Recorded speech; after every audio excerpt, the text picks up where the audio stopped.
Part number 5 है। Part number 5 में पूछा गया है कि 5 into 25 raise to power n plus 1 minus 25 into 5 raise to power 2n divided by 5 into 5 raise to power 2n plus 3 minus 25 raise to power n plus 1। इसको हमने क्या करना है, सिंप्लीफाई करना है। तो ये क्वेश्चन बहुत ज़्यादा इंपॉर्टेंट है लॉन्ग क्वेश्चन के एतबार से, ठीक है, बोर्ड के लिहाज से बहुत ज़्यादा इंपॉर्टेंट है। तो इसको सॉल्व करते हैं। इसको सॉल्व करने से पहले हमें लॉज ऑफ एक्सपोनेंट आने चाहिए, जो कि आपने शुरू में देख लिए हैं। तो सबसे पहले अगर गौर से देखें तो जो नंबर जिस नंबर की प्राइम फैक्टराइजेशन हो रही है तो उसको हम प्राइम फैक्टराइज करेंगे। जैसे 25 नज़र आ रहा है, यहाँ पर भी 25 है, ये भी 25 है, बाकी 5 है।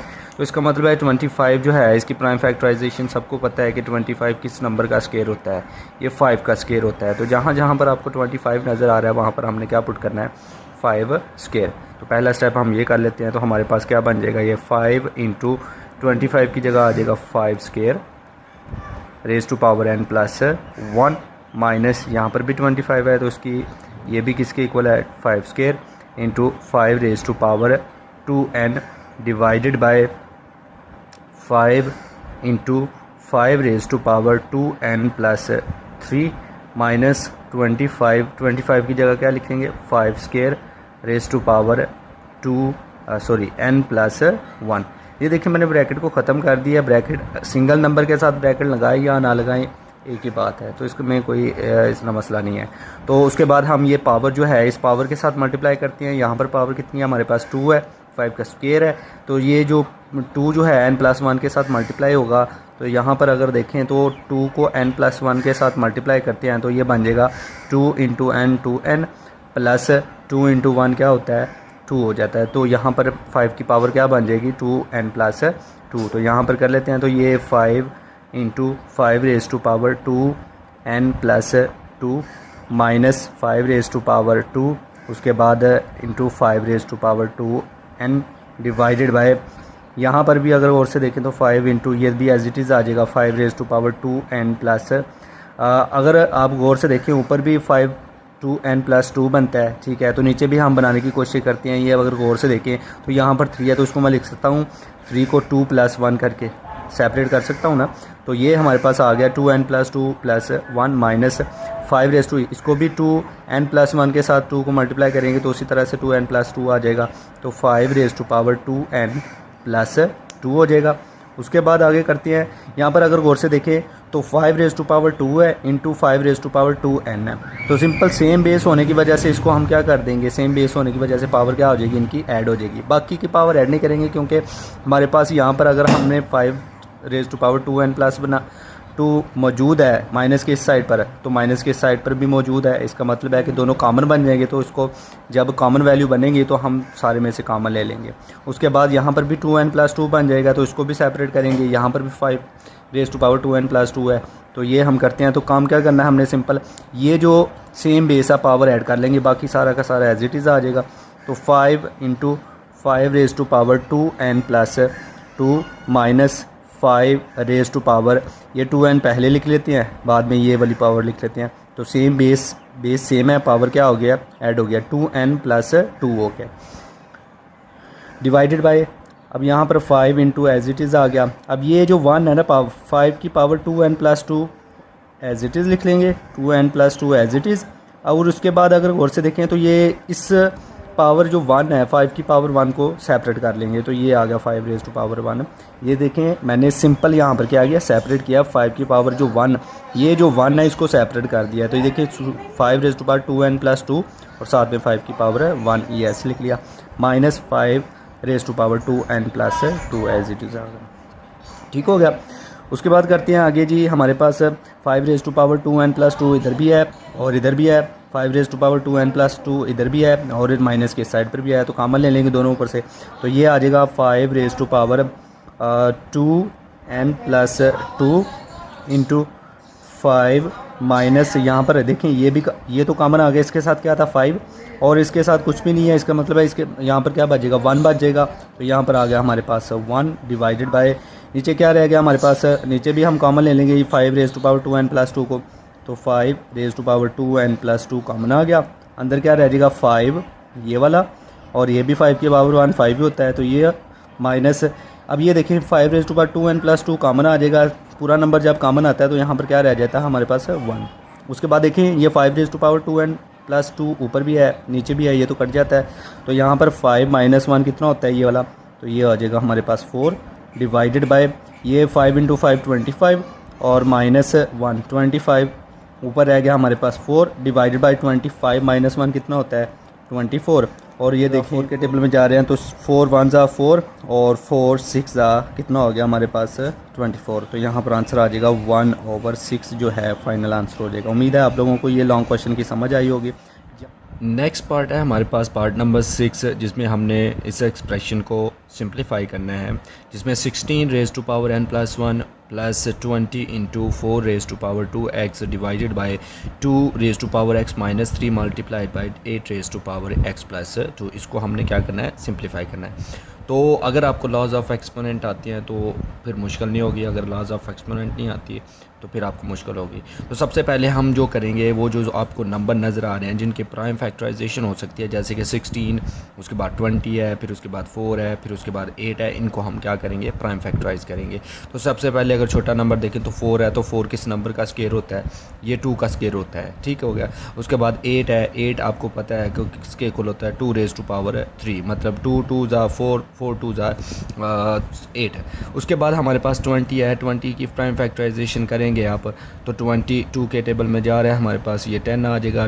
10 जो है फिर 2 के टेबल में जा रहा है 5 आ रहा है, 5 1 ज़ा 5। इसका मतलब है 20 को मैं लिख सकता हूँ 2 का square into 5 is equal to 20, ठीक हो गया। उसके बाद नेक्स्ट में हमारे पास 16 है, 16 किसका स्केयर होता है, मतलब कि 16 4 का स्केयर होता है, लेकिन हम अगर इसको प्राइम फैक्टराइज करेंगे तो 2 की पावर 4 होता है, ठीक हो गया।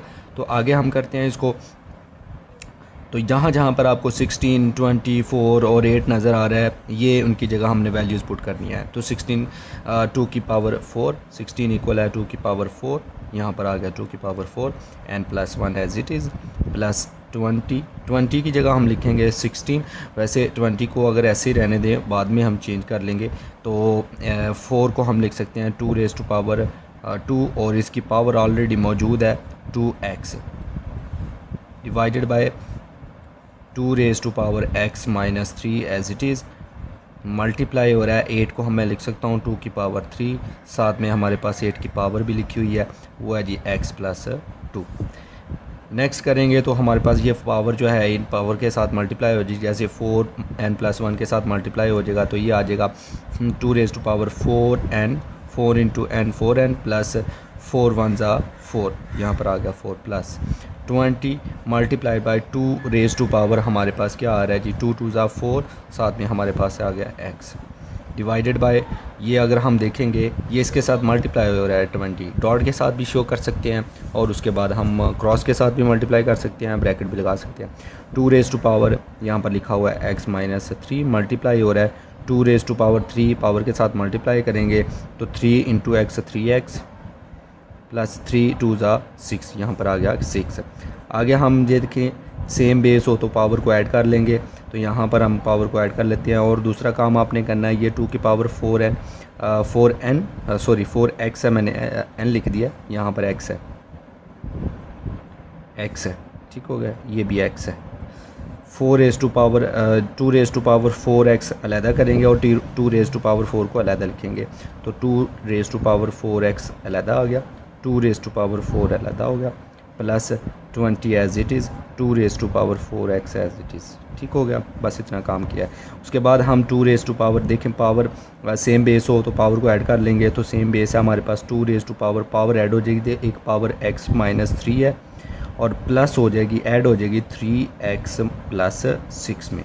आगे भी करेंगे हम तो हमारे पास 2 रेज़ टू पावर 4x इधर भी मौजूद है और प्लस के इस साइड पर भी मौजूद है, तो 4x को 2 रेज़ टू पावर 4x को कॉमन ले लेंगे, तो हमारे पास देखें क्या बनेगा 2 raise to power 4 plus 20 divided by यहाँ पर 2x प्लस 3x कितना होता है 2 रेज़ टू पावर 4x, उसके बाद 6 माइनस 3 कितना होता है, ये 3 आ जाएगा, ठीक हो गया। उसके बाद नीचे वाले को भी सेपरेट करेंगे तो 2 रेज़ टू पावर 4x ऊपर आ गया एज इट इज़, और साथ में हमारे पास आ जाएगा 2 रेज़ टू पावर 4 प्लस 20, ये भी एज इट इज़ लिख लेते हैं, divided by 2 raise to power 4x को अलहदा लिखेंगे और 2 रेज़ टू पावर 3 को अलहदा लिख लेंगे, 2 रेज़ टू पावर 3।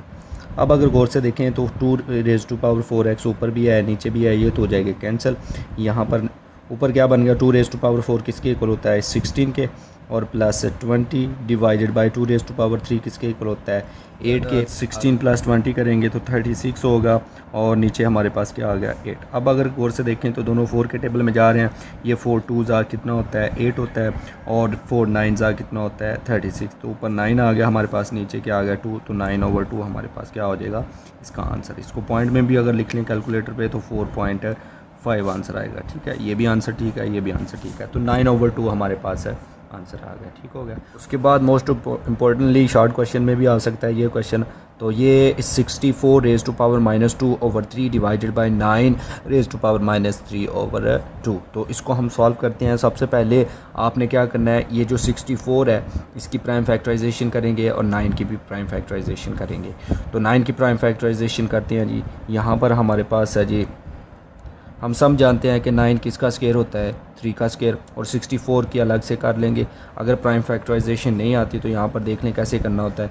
ये 64 जो है 2 के टेबल में जा रहा है, 2 3 6 और 2 2 4। उसके बाद हम करेंगे 2 के टेबल में जा रहा है तो 2 16 कितना होता है 32, फिर 2 के टेबल में जा रहा है 8, उसके बाद फिर 2 के टेबल में जा रहा है 4, फिर 2 के टेबल में जा रहा है 2, फिर उसके बाद 2 1 2।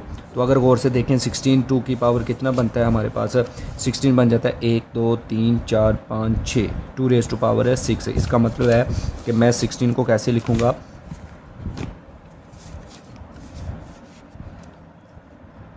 इसका मतलब है मैं 64 को कैसे लिखूँगा, 64 की जगह मैं लिख लूँगा 2⁻6। तो यहाँ पर आ जाएगा हमारे पास 2⁻6⁻2/3 ऑलरेडी मौजूद है, और डिवाइडेड बाय 9 को मैं कैसे लिखूँगा 3 का स्क्वायर है, और ये आ गया -3/2।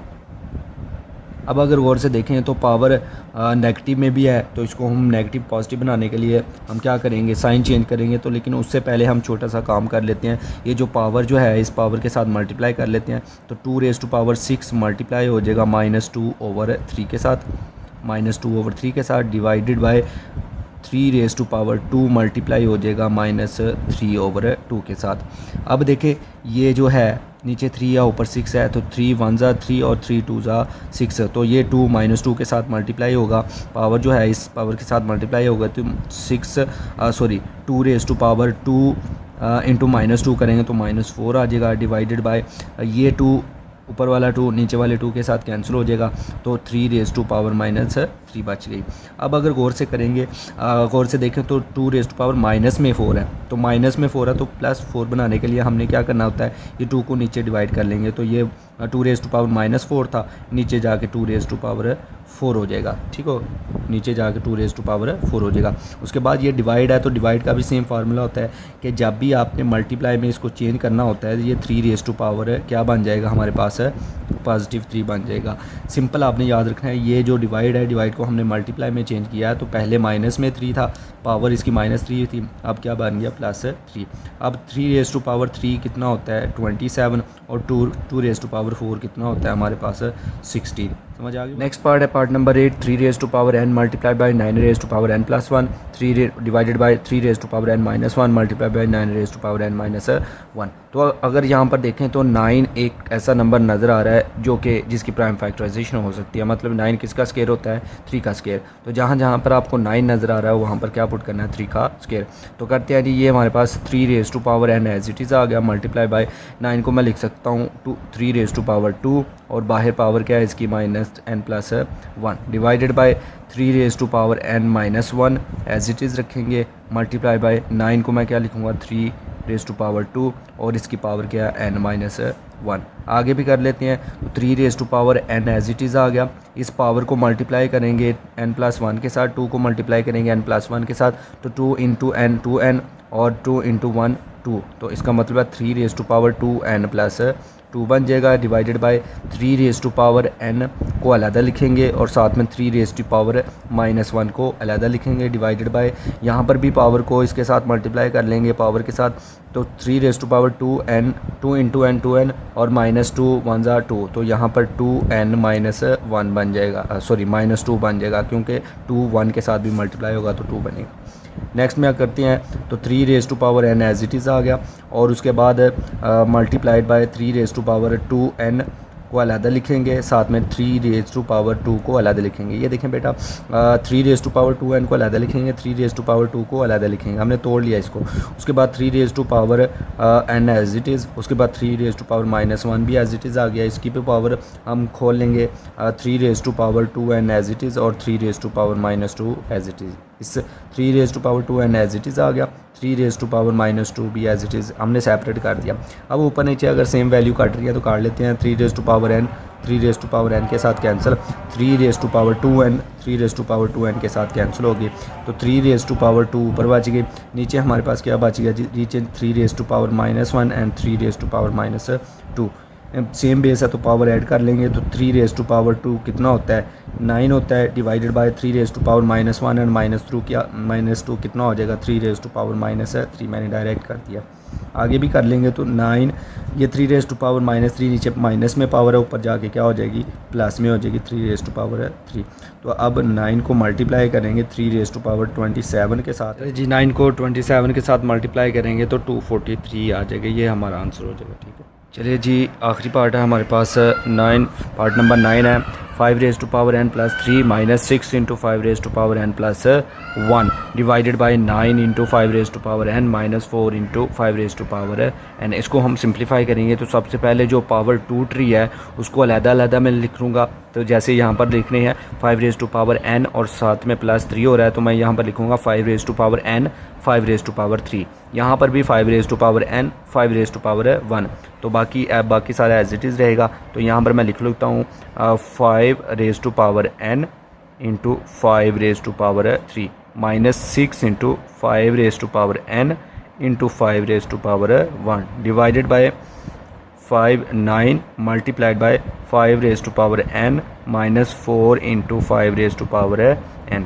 सिंपल सारा का सारा एज इट इज़ आ गया, बस जो पावर ऐड हो रही थी उनको हमने सेपरेट करके लिख दिया है। आगे भी करते हैं तो यहाँ पर अगर गौर से देखें तो 5 रेज़ टू पावर n इधर भी है, माइनस के इस साइड पर भी है, और माइनस के इस साइड पर भी 5 रेज़ टू पावर n नज़र आ रहा है। तो यहाँ पर हम 5 रेज़ टू पावर n को कॉमन ले लेंगे, अंदर क्या बच जाएगा 5 raise to power 3 -6 into 5 raise to power 1, क्योंकि 5 रेज़ टू पावर n तो बाहर चला गया, इधर से भी 5 रेज़ टू पावर n बाहर चला गया, तो इसके साथ रह गया था 5 रेज़ टू पावर 3, और इसके साथ क्या बचा हुआ था 6 इंटू 5 रेज़ टू पावर 1। तो 5 रेज़ टू पावर 1 लिखें या ना लिखें कोई बात। उसके बाद 5 रेज़ टू पावर n इधर भी है, माइनस के इस साइड पर भी है, और 5 रेज़ टू पावर n जो है वो राइट साइड पर भी है, तो ये भी कॉमन आ रहा है। 5 रेज़ टू पावर n बाहर निकाल लेंगे, इसके साथ क्या था हमारे पास 9 माइनस, और इसके साथ क्या था हमारे पास 4। अब आगे भी करेंगे तो 5 रेज़ टू पावर n और ऊपर नीचे कैंसिल हो जाएगा, तो 5 रेज़ टू पावर 3 कितना होता है 125, और 6 इंटू 5 करेंगे तो कितना हो जाता है हमारे पास 30। उसके बाद आगे भी करेंगे तो 9 माइनस 4 कितना होता है 5 होता है, और 125 माइनस 30 करेंगे तो ये 95 आ जाएगा, डिवाइडेड बाय 5 को 95 को 5 से डिवाइड करेंगे तो ये कितना आ जाएगा हमारे पास, देखें जी 95 को अगर 5 से डिवाइड करेंगे तो ये हमारे पास कितना आ जाएगा 19 आ जाएगा। कितना आ जाएगा जी 19। ये हमारा फाइनल आंसर हो जाएगा। उम्मीद करता हूँ आप लोगों को ये क्वेश्चन समझ आया होगा। नेक्स्ट में इंशाल्लाह ताला हम क्वेश्चन नंबर 3 स्टार्ट करेंगे।